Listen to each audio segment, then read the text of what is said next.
दोस्तों, इस वीडियो में हम देखेंगे कि किसी भी स्किल में टॉप में आने के लिए क्या मेथड है और क्या पर्सनैलिटी ट्रेट्स की रिक्वायरमेंट है।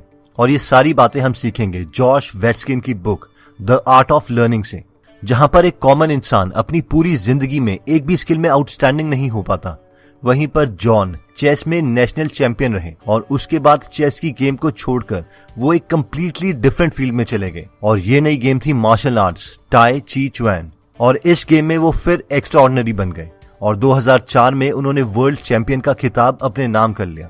जॉश बोलते हैं कि किसी भी स्किल को सीखने के लिए एक प्रोसेस होता है, और आज इस वीडियो में हम इन्हीं 6 प्रिंसिपल्स के बारे में बात करेंगे। तो सबसे पहला प्रिंसिपल कहता है learning the macro from the micro. एक बार एक टीचर अपने एक स्टूडेंट से बोलता है कि मुझे 500 वर्ड्स का एक ऐसे लिख के बताओ अपने टाउन के ऊपर, जिस पर उसकी स्टूडेंट बहुत डर जाती है। उस स्टूडेंट को लगता है कि उसका टाउन तो बहुत ही छोटा है, उसके टाउन में तो कुछ भी इंटरेस्टिंग है ही नहीं, और वो इतना बड़ा ऐसे कैसे लिखेगी। वो टीचर अपने स्टूडेंट की प्रॉब्लम को समझ आता है और इसलिए वो उस असाइनमेंट को चेंज कर देता है और बोलता है कि चलो ऐसा करो कि ये क्लासरूम के बाहर जो तुम्हें ओपरा हाउस दिख रहा है, इस पर ये ऐसे लिखो। इस ओपरा हाउस की टॉप लेफ्ट ब्रिक से लिखना स्टार्ट कर दो। अब शुरू में तो स्टूडेंट को लगता है कि ये तो बहुत ही डिफिकल्ट टास्क है, लेकिन फिर उसके पास ओपरा हाउस के बारे में बहुत सारे आइडियाज आने लगते हैं और वो उस असाइनमेंट के 20 पेजेस अपने टीचर को सबमिट करती है। और ये ओपरा हाउस उसी के टाउन में था जिसे वो पहले बड़ा ही छोटा और बोरिंग मान रही थी। बेसिकली स्टोरी से ऑथर हमें बोलना चाह रहे हैं कि depth is more important than breadth, यानी जब भी हम कुछ नया सीखते हैं तो सबसे पहले हमें माइक्रो से शुरू करना चाहिए, यानी छोटे से शुरू करना चाहिए।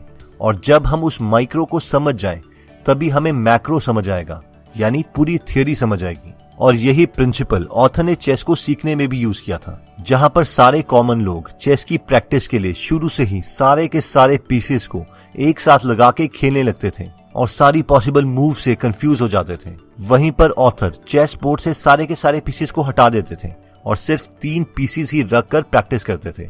फॉर एग्जाम्पल, किंग और पॉन को किंग से लड़ाते थे और इनसे सारे पॉसिबल मूव्स को प्रैक्टिस करते थे। उसके बाद वो इन्हें भी हटा के किंग और नाइट के साथ प्रैक्टिस करते थे और फिर इसी तरह बाकी चेस के पीसेस के साथ प्रैक्टिस करते।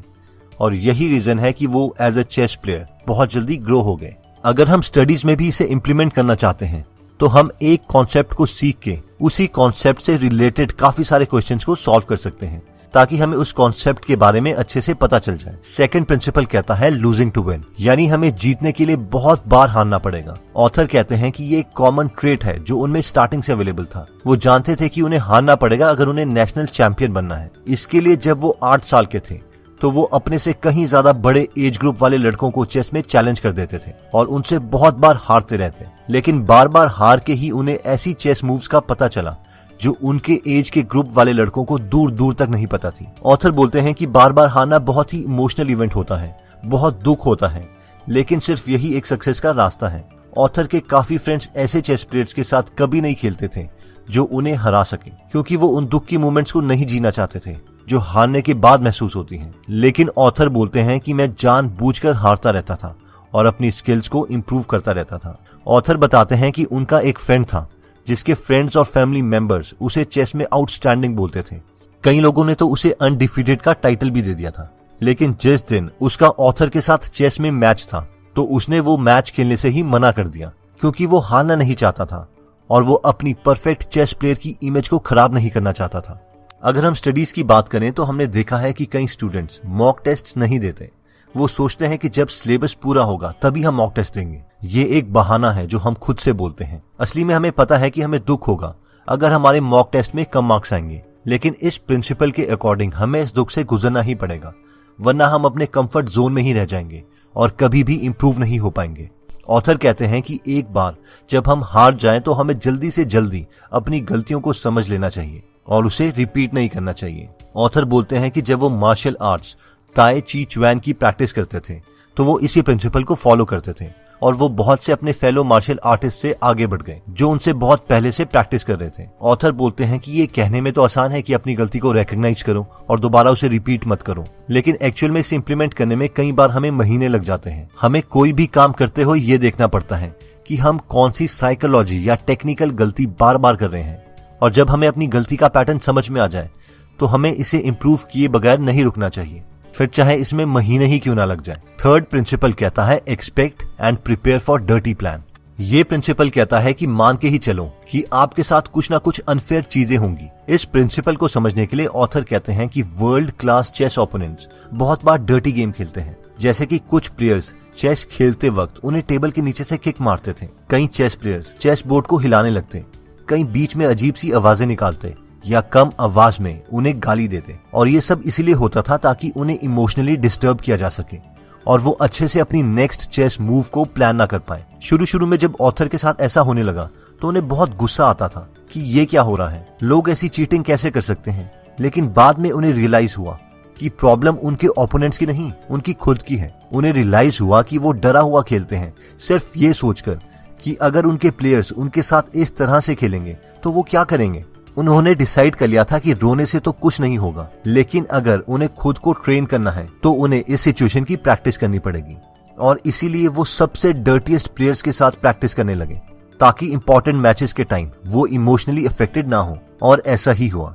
जब वो रियल इंपॉर्टेंट मैचेस खेलते और उनके ओपोनेंट्स उन्हें टीज करने की कोशिश करते तो उन्हें कोई फर्क नहीं पड़ता था। और ये देखकर कि ऑथर को कोई फर्क नहीं पड़ रहा है, उनके ओपोनेंट्स खुद ही नर्वस हो जाते और कोई ना कोई गलती कर बैठते और हार मान लेते। ऑथर बोलते हैं कि अगर हमें किसी चीज में अच्छा होना है तो हमें चीटिंग को, डर्टी प्रैक्टिसेस को भी गेम का ही हिस्सा मानना पड़ेगा। नेक्स्ट प्रिंसिपल कहता है have a child sense of freedom. जब भी कोई बूढ़ी औरत पहली बार कंप्यूटर को यूज करती है तो वो इतनी डरी हुई होती है कि कुछ टूट ना जाए, मगर जब आप उन्हें बताओगे कि ऐसा कुछ नहीं होगा तो वो रिलैक्स हो जाती हैं और फ्रीली कंप्यूटर को यूज करने लगती हैं। जब हम बच्चे होते हैं तो हमें हारने से डर नहीं लगता। हमारे सपने इतने बड़े होते हैं कि हमें लगता है कि हम कुछ भी अचीव कर सकते हैं। लेकिन जैसे जैसे हम बड़े होते रहते हैं हमें नई नई चीजों का पता चलता है। हम और लोगों को हारते हुए देखते हैं और उनकी हार को खुद की हार समझने लगते हैं और एज के साथ साथ अपनी एक झूठी सेल्फ इमेज बना लेते हैं, जिससे हमें रिस्क लेने से डर लगता है। ऑथर के साथ भी कुछ ऐसा ही हुआ था। जब वो अपने चेस करियर के पीक में थे और नेशनल चैंपियन बन गए थे, तभी उनके डैड ने उन पर एक बुक लिख दी कि उनका बेटा इतनी छोटी उम्र में कितना अच्छा चेस प्लेयर है। और उस बुक पर एक मूवी बन गई। उस मूवी का नाम था सर्चिंग फॉर बॉबी फिशर। इस मूवी के रिलीज होने के बाद ऑथर के लाखों लोग फैन बन गए, लड़कियां उनके पीछे पागल हो गई और सब उनसे बहुत ज्यादा एक्सपेक्ट करने लग गए। इस पर ऑथर बोलते हैं कि मैं प्रेशर में आ गया था। उन्हें डर लगने लगा कि अगर वो फेल हो गए तो क्या होगा, और धीरे धीरे वो चेस से दूर भागने लगे और फाइनली चेस को ही छोड़ दिया क्योंकि उनसे ये प्रेशर हैंडल नहीं हुआ। उसके बाद उन्होंने मार्शल आर्ट्स ताई ची चुआन सीखना स्टार्ट कर दिया और वो बोलते हैं कि अब मुझे हार से बिल्कुल डर नहीं लगता था। मैं दोबारा एक बच्चे की तरह स्टार्ट कर सकता था, गलतियां कर सकता था, जितना बड़ा चाहे उतना बड़ा ड्रीम कर सकता था। और उन्होंने ऐसा ही किया और वो इस गेम में भी 2004 में वर्ल्ड चैंपियन बन गए। इन शॉर्ट ऑथर कहना चाहते हैं कि हमें हमेशा एक बच्चे की तरह क्यूरियोसिटी से भरा होना चाहिए, जो फेलियर से नहीं डरता और जिसके लिए हर चीज पॉसिबल होती है और माइंड में कोई लिमिटेशन नहीं होती। नेक्स्ट प्रिंसिपल कहता है कि find a right person who will help you grow in your skills. जब ऑथर मार्शल आर्ट्स ताई ची चुआन वर्ल्ड चैंपियनशिप्स की प्रैक्टिस कर रहे थे, उनका डेली प्रैक्टिस पार्टनर के लिए ऐसा लड़का था जो दुनिया में इस गेम में बेस्ट था। हर रोज वो दोनों एक दूसरे को सारे सीक्रेट्स बताते थे जो उन्हें मार्शल आर्ट्स के बारे में पता थे और वो एक दूसरे की गेम को इम्प्रूव करने की कोशिश करते। वो एक दूसरे को नई नई ट्रिक्स के बारे में बताते जिससे वो और लोगों की मूव्स को काउंटर कर सकते थे। ये कांस्टेंट फीडबैक वो भी ऐसे पार्टनर से जो स्किल में अच्छा भी है और आपका भला भी चाहता है, आपको आपकी स्किल में बहुत जल्दी अच्छे लेवल पर ले जा सकता है। इसलिए चाहे आप बिजनेस में भी क्यों ना हो, हमेशा कोशिश कीजिए कि आप एक ऐसा पार्टनर ढूंढ सके जिससे एक्सपीरियंस हो और आप दोनों एक दूसरे की मदद कर सकें। इन शॉर्ट एक विन विन सिचुएशन बना सकें। नेक्स्ट पॉइंट कहता है कि work on the areas you are neglecting before you are forced to.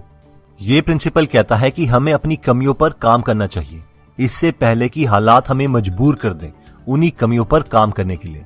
Author जब मार्शल आर्ट्स प्रैक्टिस करते थे तब वो अपने लेफ्ट हैंड पर उतना फोकस नहीं करते थे जितना कि राइट हैंड पर, क्योंकि राइट हैंड उनका डोमिनेंट हैंड था और ये तब तक चलता रहा जब तक उनके राइट हैंड में इंजरी नहीं होगी। इंजरी होने के बाद उन्हें अपने लेफ्ट हैंड पर ही सबसे ज्यादा फोकस करना पड़ा। ऑथर कहते हैं कि ये बहुत इंपॉर्टेंट है कि हम अपनी रिक्वायर्ड स्किल के सब एरियाज पर काम करें। फॉर एग्जाम्पल, अगर आप बिजनेस में हैं तो आप अपनी पुरानी ऑफलाइन स्ट्रैटेजी से ही अपना बिजनेस ग्रो नहीं कर सकते। हमें टाइम के साथ साथ ऑनलाइन मार्केटिंग के तरीकों को भी समझना पड़ेगा। अगर हम इसे निग्लेक्ट कर देंगे तो बिजनेस फेल भी हो सकता है और एक्सट्रीम पॉइंट आने पर हमें ऑनलाइन मार्केटिंग स्ट्रैटेजीज फिर से सीखनी पड़ेगी। तो दोस्तों इस वीडियो में हमने किसी भी स्किल को जल्दी इंप्रूव करने के लिए 6 प्रिंसिपल देखे, जिसमें सबसे पहले हमने देखा कि learning the macro from the micro, यानी जिस स्किल में हम अच्छा होना चाहते हैं उसमें सबसे पहले हमें छोटी चीज से स्टार्ट करना पड़ेगा। यानी पहले सिर्फ एक कॉन्सेप्ट को लेकर उसमें बहुत अच्छे होना है और उसके बाद फिर नेक्स्ट कॉन्सेप्ट से स्टार्ट करना है। नेक्स्ट पॉइंट कहता था लूजिंग टू विन, यानी जीतने के लिए हमें बहुत बार जानबूझकर हारना पड़ेगा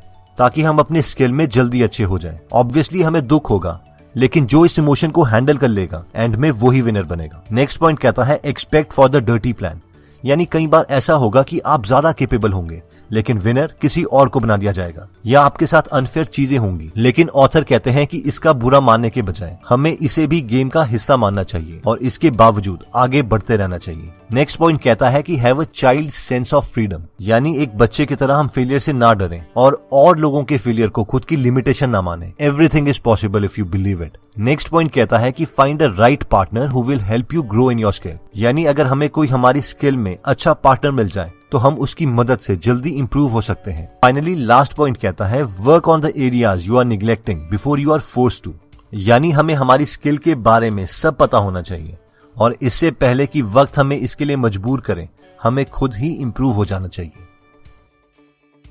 दोस्तों इस बुक में और भी काफी इंटरेस्टिंग टिप्स दिए गए हैं। अगर आप ये पूरी बुक पढ़ना चाहते हैं तो डिस्क्रिप्शन में दिए हुए लिंक पे जाके आप ये बुक खरीद सकते हैं। आप 2 फुल बुक्स को भी फ्री में सुन सकते हैं, जिसके लिए